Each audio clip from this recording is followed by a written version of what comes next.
আসসালামু আলাইকুম। আজকে অনেকদিন পর আবার ভিডিও বানাচ্ছি। আজকে আসছে হচ্ছে নিশিসিবা, সেটা টোকিও থেকে অনেক দূরে।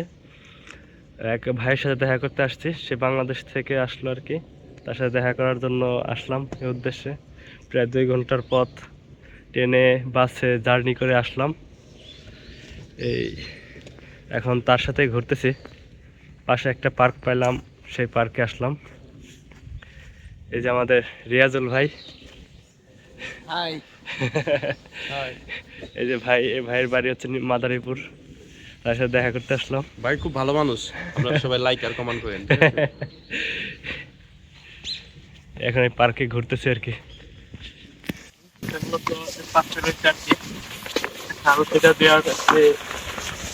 ময়লা পানি বের হয়ে যায়, স্রোতের মতো বের হয়ে যায়। পাশ দিয়ে আর কি গাছ, ওইগুলো মূলত হচ্ছে চেরি গাছ।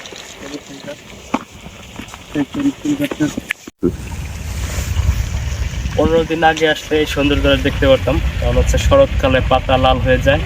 এই সবগুলো পাতা আর কি সৌন্দর্য হারায় ফেলছে শরৎকালে। শরৎকালে পাতা লাল হয়ে যাওয়ার সৌন্দর্যটা উপভোগ করতে পারলাম না।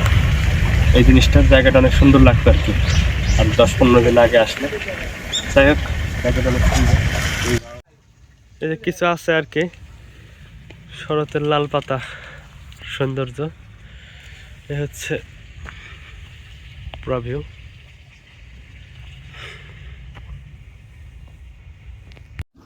এটা হলো অনেক উপরে উঠলাম আর কি, নিচের থেকে বেয়ে বেয়ে। নিচে খাল, পাহাড়ের মতো আর কি জায়গাটা, অনেক উপরে। এই যে জায়গাটা,